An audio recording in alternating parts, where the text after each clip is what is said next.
बहुत सुंदर हैं, बस उनकी आत्मा को बाहर निकालना है मुझे। उनको अपनी पहचान खुद की बतानी है कि वो क्या हैं। जब तक उनको अपनी खुद की पहचान के बारे में नहीं पता चलेगा, वो कैसे पहचानेंगे इस दुनिया को खुद के बारे में।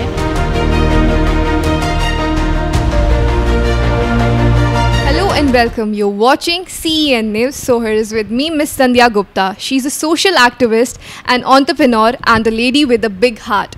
She's currently running an NGO for poor girl marriage. Mainly perform the Kanyadan of the daughters and the family to afford the wedding. And let's interact with Sandhya Gupta. Hello. Hello ma'am. Hi. Ma'am, introduce yourself and your foundation, what you are running. मेरा नाम संध्या गुप्ता है और मेरी एक organisation है जिसका नाम है वुमेन क्लब मेरी पहचान। मतलब हर एक की पहचान। मुझे लगता है कि हर इंसान की अपनी एक खुद की पहचान होनी चाहिए, तभी तो वो ज़िंदगी में सरवाइव कर सकता है खुद की पहचान के बलबूते पे। जी। आप मुझे एक बात बताइए, ये कंसेप्ट आपके माइंड में कैसे आ गया कि जो वुमेन मेरी पहचान है, आपने क्या किया हुआ है अभी तक वुमेन के लिए कि जिससे एक वुमेन की पहचान बनी है? वैसे तो मैंने बहुत कुछ किया है। जैसे बाय प्रोफेशन तो मैं एक डिज़ाइनर थी, तो मैं लोगों को खूबसूरत बनाती थी अपनी डिज़ाइनिंग से। लेकिन मैंने बीड़ा उठाया कि समाज को मेरी ज़रूरत है, और समाज को खूबसूरत बनाने का बीड़ा जब मैंने उठाया, मुझे लगने लगा कि लोग बहुत सुंदर हैं, बस उनकी आत्मा को बाहर निकालना है मुझे। उनको अपनी पहचान खुद की बतानी है कि वो क्या हैं। जब तक उनको अपनी खुद की पहचान के बारे में नहीं पता चलेगा, वो कैसे पहचानेंगे इस दुनिया को खुद के बारे में।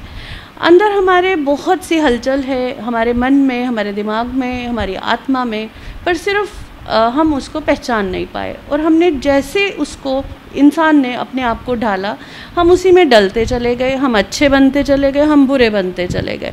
मुझे लगता था कि जब एक औरत पैदा होती है तो वही तो सृष्टि बनाती है, माँ बनती है, आगे पीढ़ी दर पीढ़ी उसी के बलबूते पे तो ये संसार चल रहा है। और एक माँ है जो दर बदर भटक रही है, कभी उसको अपने बाप की वो चाहिए, आइडेंटिटी चाहिए, कभी उसको पति की चाहिए, कभी बेटे की चाहिए। और अगर भगवान ना करे इन तीनों में से कोई उसको बाहर निकाल दे, तो बेचारी की अपनी कोई पहचान नहीं होती थी। समाज उसको उसकी खुद के नज़रों से नहीं देखता था। उसकी पहचान जो थी वो लोगों की, उसके साथ जुड़े हुए रिश्तों के साथ उसकी पहचान थी। कहीं ना कहीं ये बात मुझे कचोटती थी और मेरे मन में आता था कि इंसान की अपनी पहचान क्यों नहीं है। माँ वो खुद बनती है, पीड़ा वो खुद सहती है, लेकिन जब आप स्कूल में बच्चों को दाखिल करवाने जाते हो तो साथ में बाप का नाम ज़रूरी क्यों है? क्यों नहीं? अगर एक माँ अकेली रहती है, अपने बच्चों को पाल रही है, तो क्यों उसका नाम नहीं लिया जाता? सबसे पहले बाप का नाम लिया जाता था। जब संसार में मैंने और बहुत सारी कुरीतियों को देखा, तो मेरे मन में एक ही भाव आया कि मुझे इस संसार को बदलना है। कपड़ों से नहीं, मन को, आत्मा को बदलने की बहुत ज़रूरत है। तभी मैंने ये नाम सोचा, मेरी पहचान।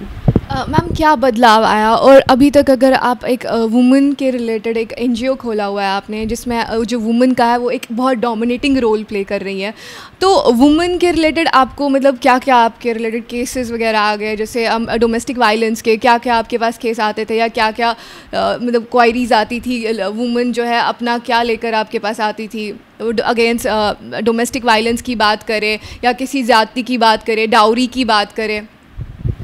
बहुत सारे ऐसे केसेस आए मेरे पास। जैसे कि घर से ही शुरुआत हो जाती है एक औरत की, उसकी जो कमियां हैं वो घर से शुरुआत हो जाती है। उसको पढ़ने नहीं दिया जाता।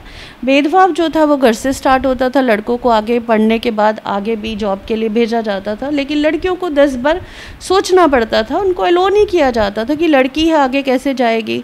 एक माँ है, उसको बार बार सोचना पड़ता था। एक पत्नी थी, उसको हर चीज़ के लिए सोचना पड़ता था। इतने ज़्यादा केसेस मेरे पास आ रहे थे, हर तरह से ऐसे लग रहा था जैसे एक औरत, एक महिला जो है वो पीड़ित है इस समाज के ठेकेदारों की वजह से, अपने घर की वजह से। और ऐसे ऐसे केस मेरे पास आते थे कि कहीं बहुत सारी बच्चियां मेरे को अप्रोच करती थी कि संध्या माँ, हमारे साथ हमारी ही फैमिली मतभेद करती है, हमारे ही भाई, हमारे ही फादर साहब, हमें आगे पढ़ने नहीं दिया जाता। हमें कहीं आउट ऑफ कंट्री तो दूर की बात है, यहाँ पे भी आउट ऑफ सिटी जाना पड़ता है। एजुकेशन भी आपने देखा हुआ है? एजुकेशन बिल्कुल। और बहुत सारे आज जैसे हम सोचते हैं कि 21वीं सदी पे पहुंच गए हैं दुनिया पर, मुझे लगता है कि पढ़ी लिखी औरत भी आज इतनी दुखी है, बाहर वो फैशन करती है, खूबसूरत बन के दुनिया को दिखाती है, पर अंदर उसका चेहरा कुछ और होता है, एक मज़लूम सा चेहरा होता है, अंदर वो वही खौफनाक सी ज़िंदगी जी रही होती है। बाहर का दिखावा और अंदर के दिखावे में बहुत फ़र्क है, जिसको हमें बहुत ज़्यादा मिल के बदलने की ज़रूरत है। आप क्या बिलीव करती हैं कि अगर हम अपने जम्मू कश्मीर की बात करें, इंडिया को छोड़कर अगर हम अपने स्टेट की बात करें जो कि अब यूटी बन चुकी है, अगर हम यूटी जम्मू कश्मीर की बात करें तो जम्मू कश्मीर में अभी भी क्या वायलेंस होती है, वायलेंस होता है वुमेन पे, या अगर हम बात करें डाउरी की, क्या डाउरी सिस्टम अभी भी है?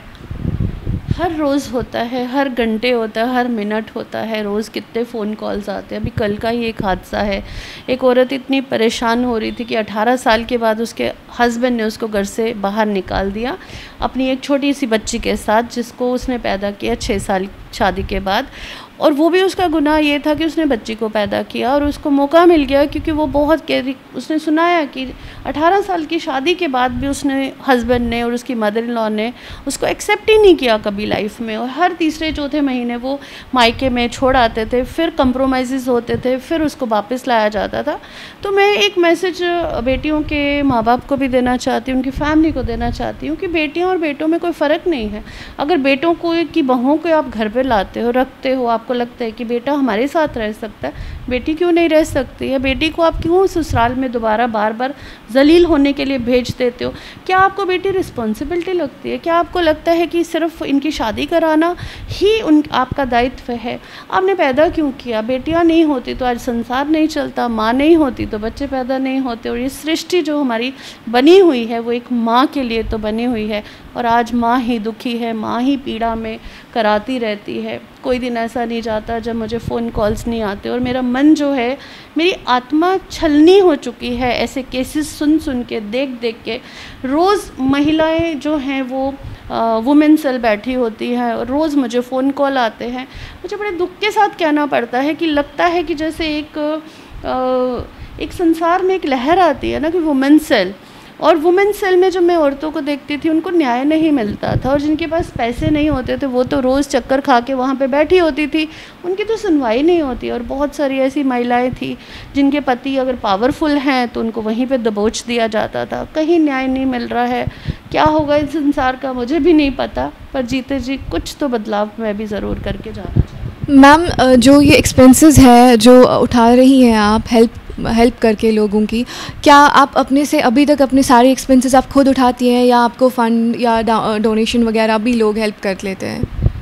अभी तक तो मैं खुद ही करती आई हूँ। मैं सबको पता है कि 24 से 20 घंटे में काम करती रहती हूँ। मतलब मैं इतना काम करती हूँ, शायद ही कोई मर्द भी इतना काम करते होंगे। मैं अपने लाइफ के 5 मिनट भी नहीं गंवाती। मुझे लगता है कि मुझे मेहनत करना है, और मैं आप बिलीव करोगे अभी तक मैंने 45 लड़कियों की शादियाँ करा चुकी है। मेरे पास जितनी ज्वेलरी थी मैंने सब दान कर दी है। ये आज पहली बार आपको बताने जा रही हूँ, आपके चैनल को, कि मुझे लगता है कि जो मैं आर्टिफिशियल पहनती हूँ और जो मेरे अंदर की आत्मा अगर खूबसूरत है तो ये आर्टिफिशियल ज्वेलरी मुझे और खूबसूरत बनाती है। मुझे अपनी ज्वेलरी दान देते हुए इतना अच्छा लग रहा था, मुझे ऐसा लग रहा था कि उन बेटियां जो है जब वो पहनेगी वो ज्वेलरी वो ज़्यादा खूबसूरत दिखेगी, और माँ बाप का सर फ़ख्र से ऊंचा उठेगा, कि उनको लगेगा कि हमने विदा करते हुए कुछ तो दिया। मुझे बहुत अच्छा लगता है जब भी कोई आता है मेरे पास कि कोई मदद की गुहार करता है, तो मुझे लगता है भगवान ने मुझे चुना है इस काम के लिए, इस नेक काम। मैम, उसके अलावा ओल्ड सुनने में ये भी आया कि आप ही के माध्यम में मतलब आप ही के भी आपसे सुनने में आया हुआ है कि आप ओल्ड एज होम भी है आपका एक, और उसके अलावा आप शादियां भी करा लेती हैं। जो ओल्ड लोग हैं, जो बुज़ुर्ग वगैरह आते हैं आपसे हेल्प करने के लिए, आपने उनके लिए भी एक ऑर्फनेज रखा हुआ है, लाइक क्या? मैंने ओल्ड एज होम तो नहीं बनाया है, मैंने उनको रेंट पे रखा हुआ है। ऐसे माँ बाप हैं जिनके बच्चों के घर पे उनके लिए ही जगह नहीं है, जिस माँ ने 9 महीने इंसान को पेट में रखा और कितनी दर्द पीड़ा के बाद एक बच्चे को पालती है माँ। आज देखो तो एक बच्चे के लिए, अपने माँ बाप के लिए जगह नहीं बची है, कितनी दुख, इतनी तकलीफ़ होती है।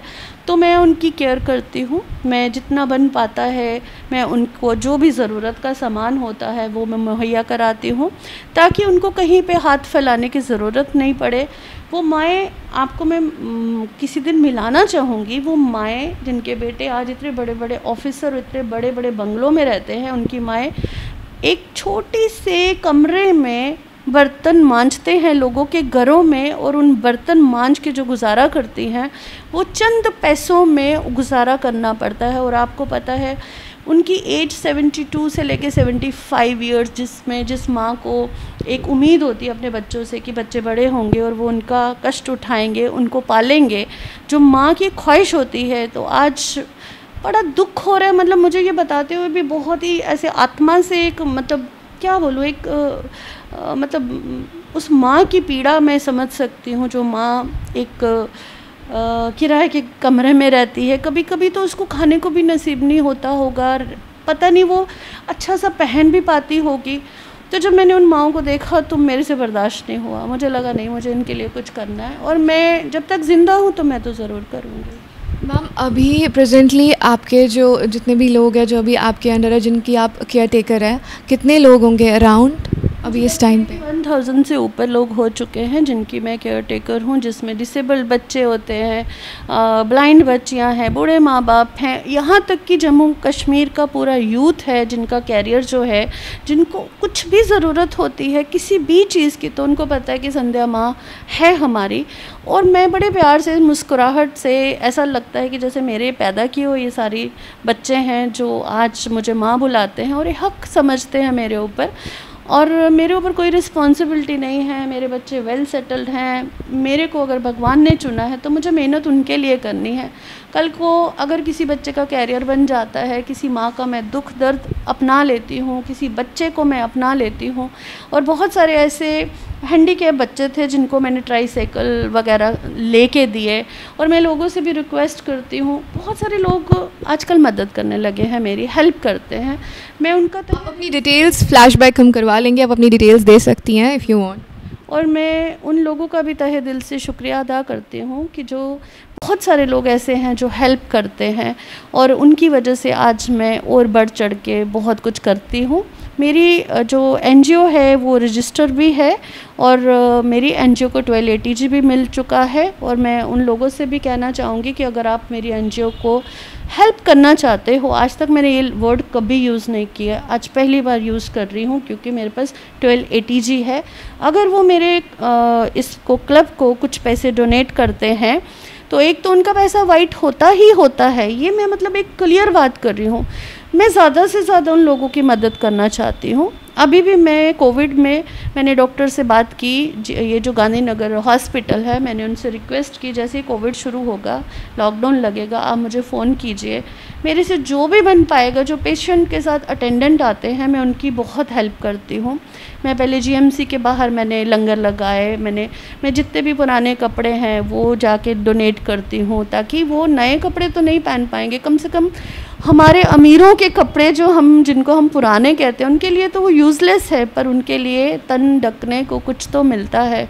तो ऐसे बहुत सारा मकसद है कि कुछ करूँ इस दुनिया की। उसके अलावा अगर हमें इस टाइम पे कोविड की सिचुएशन जो है, अभी सेकेंड वेव आई हुई है और सिचुएशन दिन ब दिन बहुत ख़राब हो गई है और लॉकडाउन्स भी है, तो मैम आप कोविड के रिलेटेड क्या हेल्प कर रही हैं, या आपके क्या प्लान्स है जो अभी इस टाइम पे कोविड-19 है? अभी कल ही मैंने एक बहुत अच्छा सा, एक प्यारा सा, खूबसूरत सा काम किया। मुझे सुनने में आया कि लेह लद्दाख में जब फ़्लाइट जाती थी तो वो ऑक्सीजन की कमी हो जाती थी, तो एक पोटली बनाई जाती थी, उसमें कुछ मतलब ऐसा कपूर और लौंग और अजवाइन और साथ में नीलगिरी का 2-3 ड्रॉप्स ऑयल, एक पुड़िया बना के मुझे भी किसी ने जब बोला, जब मैंने सूंघी तो मुझे अपने आप में बड़ा रिलीफ सा मिला। फिर मैंने स्टडी की कि नहीं, वाकई में इससे ऑक्सीजन लेवल जो होता है वो क्लियर होता है। कल हमने 200-250 वो पुड़िया बनाई है, और मैंने जगह जगह जितने भी यहाँ पे वो जो रिक्शे वाले जा रहे होते हैं, ये रेडी वाले होते हैं, बहुत सारे लोगों को वो मैंने डिस्ट्रीब्यूट किए और उनको समझाया।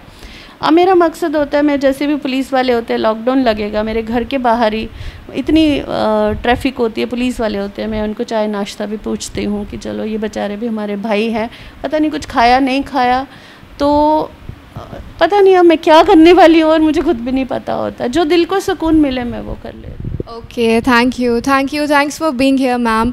This was with me, Sandhya Gupta, social activist and an entrepreneur. And this was all for today. Stay connected with CN News. Afna.